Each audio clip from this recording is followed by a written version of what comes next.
आचार्य जी प्रणाम। आपसे जुड़ने के बाद जीवन में बहुत सारी व्यर्थ की चीज़ों और बातों को पक्के तौर पर समाप्त कर पाया हूँ। बहुत बहुत धन्यवाद आपका। जीवन में बाहरी तौर पर सब कुछ अच्छा और धन्यवाद के काबिल है, लेकिन अपने अंदर फिर भी 24 घंटे बहुत ज़्यादा बेचैनी रहती है। हर दिन हर पल ऐसा महसूस होता है कि थोड़ा सा जीवन बचा है, मंजिल बहुत दूर है, रास्ता फिर भी साफ और स्पष्ट दिखाई नहीं पड़ रहा है। कृपा करें।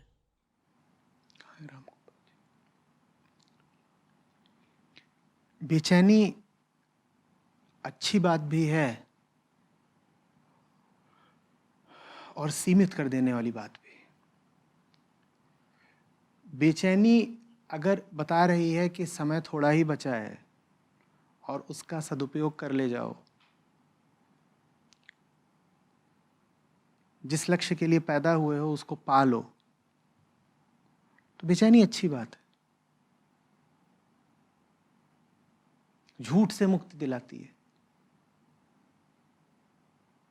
लेकिन बेचैनी सीमित इसलिए कर जाती है क्योंकि बेचैनी समय खूब खाती है। अब कह रही है बेचैनी कि देखो समय बीता जा रहा है और मुक्ति की तरफ नहीं बढ़ रहे। ये बेचैनी का वक्तव्य है। क्या समय बीता जा रहा है तो मुक्ति की ओर नहीं बढ़ रहे, और आपने बेचैन रहने में ही और समय बिता दिया तो ये तो गड़बड़ हो गई ना। बेचैनी यही विचार देती है ना कि कुछ ठीक नहीं है, कुछ ठीक नहीं है। लेकिन जो ठीक नहीं है वो ऐसा विचार करने भर से ठीक हो जाएगा क्या? लेकिन ऐसा विचार करना हमें ये जता जाता है जैसे कि हम बिगड़े को बनाने के लिए कुछ सार्थक कर ही रहे हों।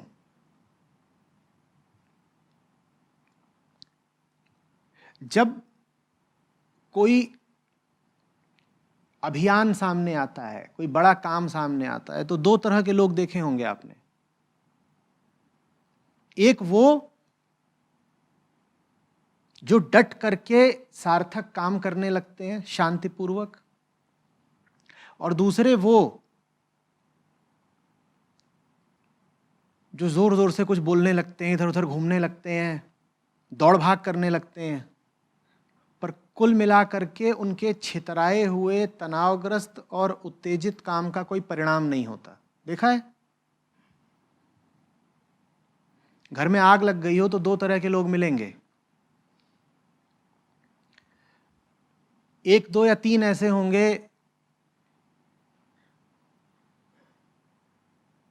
जो सीधे सीधे आग से जूझ जाएंगे और सही काम करेंगे।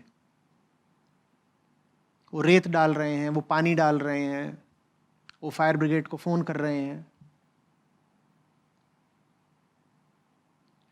और 7-8 ऐसे होंगे जो दौड़ लगा रहे होंगे।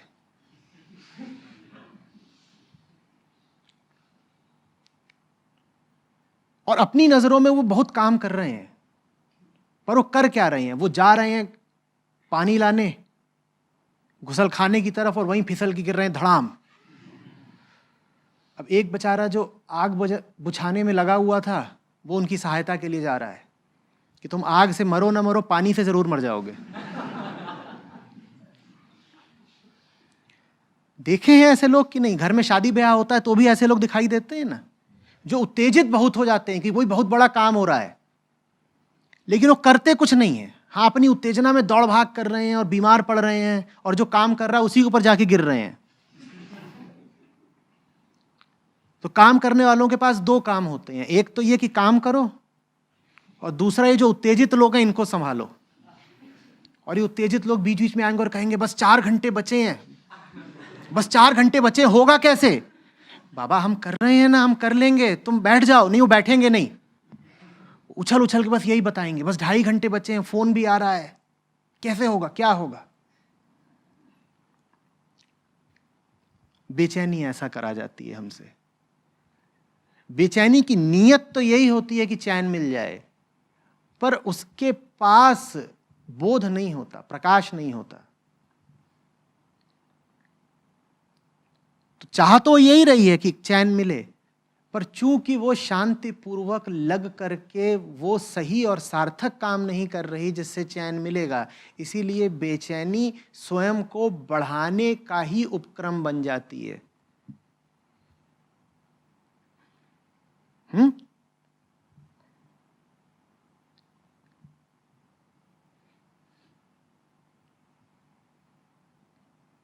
जैसे परीक्षा के आखिरी 10 मिनट हो। अब कोई तो ऐसा भी हो सकता है जो शांत चित्त होकर के कहे आखिरी 10 मिनट है, जो मैं कर सकता हूं करूंगा। और कोई ऐसा है जो अब परीक्षा पत्र से ज्यादा घड़ी को देख रहा है, लिख ऐसे रहा और घड़ी को देख रहा है। ऐसे होते हैं कि नहीं होते हैं? खास तौर पर अगर परीक्षा से उसके बड़े सरोकार जुड़े हों, कोई प्रतियोगी परीक्षा हो या ऐसा कुछ और हो।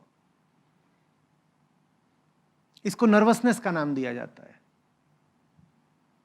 कोई हड़बड़ी बोल देता है इसे, कोई कुछ बोल देता है। अब नियत तो यही है कि अच्छे से अच्छा कर जाएं परीक्षा में, नियत खराब नहीं है, पर चित्त केंद्रित नहीं हुआ। अगर चित्त केंद्रित नहीं है, अगर बोध नहीं है, तो अच्छी से अच्छी नियत भी काम नहीं आएगी।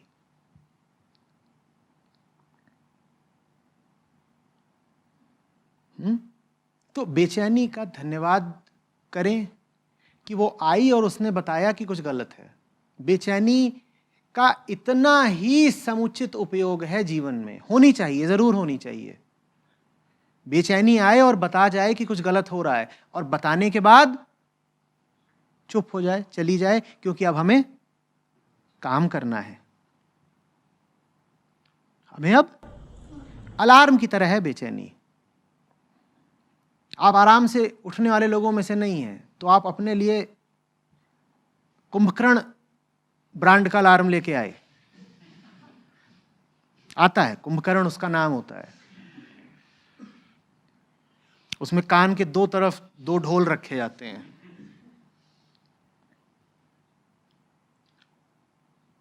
और वो अलार्म ऐसा कि बजता है तो फिर बजता ही जाता है, वो दिन भर बजता है। अच्छा उसने ये किया कि उठा दिया आपको। आप कितने भी बड़े सुअक्कड़ हो, कुंभकर्ण से बड़े तो नहीं हो सकते। उसने उठा तो दिया आपको, लेकिन आपको उठाने के बाद वो बंद नहीं हो रहा, बजता ही जा रहा है, बजता ही जा रहा है। तो अब क्या होगा? क्या होगा? दिन भर कोई काम कर पाएंगे? वो ढोल बजे ही जा रहा है घर में, आप उठ तो गए लेकिन कोई काम नहीं कर सकते। बेचैनी वैसी ही है। उसकी उपयोगिता तब है जब आपको उठा दे और फिर बंद हो जाए, ताकि आप काम कर सकें। लेकिन हमारी बेचैनी अमर्यादित होती है, अनियंत्रित होती है, रुकना नहीं जानती। बेचैनी फिर यह नहीं कहती कि सही काम करो, बेचैनी ही काम बन जाती है।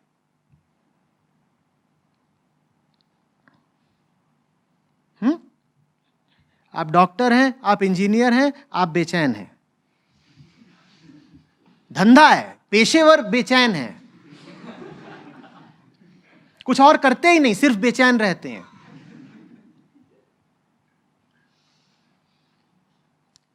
हम सबके साथ ये हुआ है ना कि कई कई दिन क्या किया है, सिर्फ चिंता करी है। कोई पूछे कि करा क्या, ये बताओ, करा क्या? नहीं, चिंता करी। बाकी लोग काम करते हैं, हम चिंता करते हैं। ये नहीं होने देना है। अलार्म आपको उठा दे, अलार्म का शुक्रिया, और उसके बाद अलार्म बंद। अलार्म का ना होना खतरनाक है। अलार्म का न रुकना और ज्यादा खतरनाक है। एक गाड़ी है आपके पास जो चलती ही नहीं, ये गाड़ी गड़बड़ है। और एक गाड़ी है जो चल पड़ी तो रुकती नहीं, ये और ज्यादा गड़बड़ है।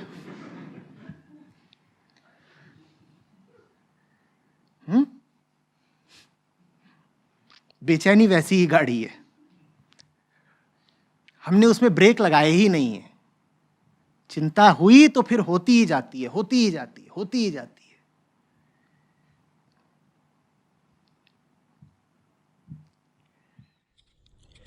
21 वर्षीय यश हैं ग्वालियर से।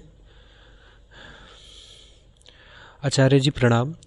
आपके वीडियोस देखकर यही समझ में आ रहा है कि सभी दुखों का मूल कारण आंतरिक कमी यानी कि पानी की प्यास ही है।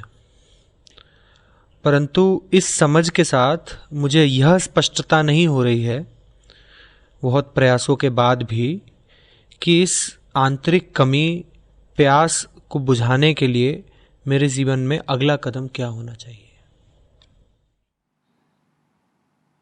कहाँ है अभी? जीवन है और चल रहा है ना, शून्य पर नहीं खड़े हो, किन्हीं कामों में लगे हुए हो, आबद्ध हो।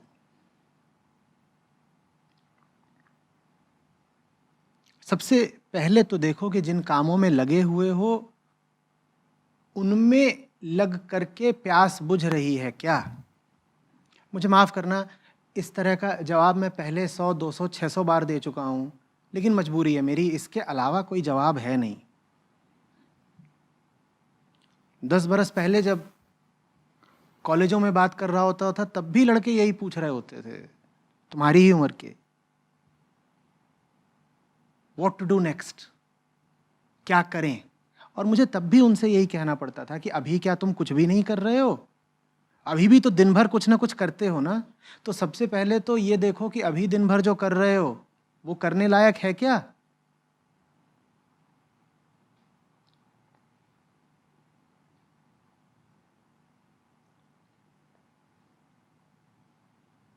वही जवाब आज भी दूंगा। अगर तुम बिल्कुल शून्य पर बैठे होते, खाली, ताजे, जगत में नए नए प्रवेश करने के लिए तैयार, तो मैं तुमसे कुछ बात करता कि हाँ भाई अब बताओ नई शुरुआत करनी है, इरादा क्या है? पर हम इतने खाली हैं ही नहीं, हम शून्य पर स्थित हैं ही नहीं। हमारा जीवन तो पहले से ही भरा हुआ है ना। कहिए भरा है कि नहीं? कौन ऐसा है जो इस सत्र के बाद अभी दरवाजे से बाहर निकलेगा और कहेगा अब कहाँ जाऊं, क्या करना है? हम भरे हुए हैं, हमें पहले ही पता है कि अगले 3 घंटों में या 4 घंटों में हमें कहाँ होना है, हम जानते हैं कि नहीं? तो आप मुझसे पूछ भी लें कि क्या करें और मैं बता भी दूं तो फर्क क्या पड़ता है? आप तो पहले ही भरे हुए हैं, इरादे तय हैं, पथ भी निश्चित है, गंतव्य भी निश्चित है। उनके साथ जो तार जोड़ रखे हैं वो भी मजबूत हैं। तो नई बात क्या करें? मैं पुराने की ही इसीलिए बात करता हूं। मैं कहता हूं जो ये सब पुराना चल रहा है ये मुझे बताओ कि चलना जरूरी है क्या? और तोड़ फोड़ का या किसी को आहत करने का मेरा कोई इरादा नहीं है। सफाई और तोड़ फोड़ में अंतर होता है या नहीं? कोई बहुत सुंदर चीज हो, कोई बहुत उपयोगी चीज हो, वो नष्ट हो जाए तो आप कहते हो तोड़फोड़। और कचरा अगर बाहर फेंका जाए तो इसको भी तोड़फोड़ कहते हैं क्या? नीति नीति तोड़फोड़ की नहीं, सफाई की बात होती है। पहले सफाई जरूरी है ना। अगर जीवन में वर्तमान में ही कचरा भरा हुआ हो तो आगे क्या करें, यह प्रश्न कितना सार्थक है? कितना सार्थक है? बोलो।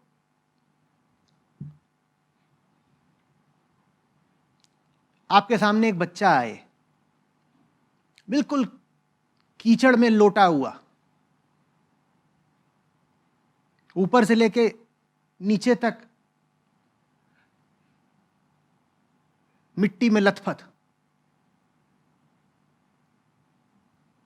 और बोले हाँ बताइए अब और कहाँ चलें, कीचड़ होकर आ गए और कहाँ चलें, तो आप उसे क्या बताओगे और कहाँ चलें?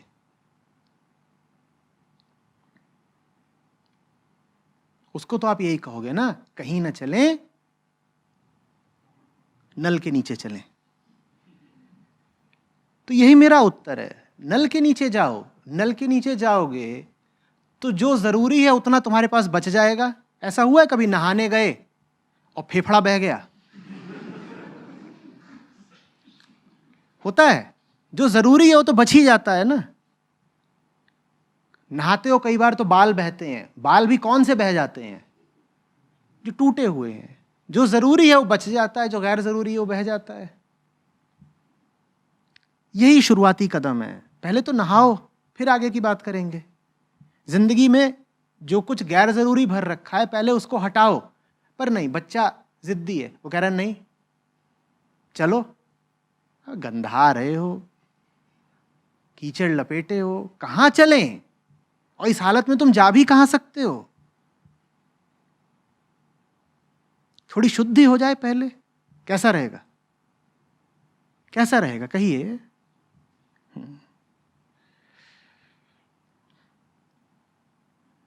फिलहाल जो कुछ मन में भर रखा है पहले उसको साफ करो, फिर जिंदगी अपने आप बता देती है कि किधर को बढ़ना है। किसी से दिशा निर्देश नहीं लेने होते।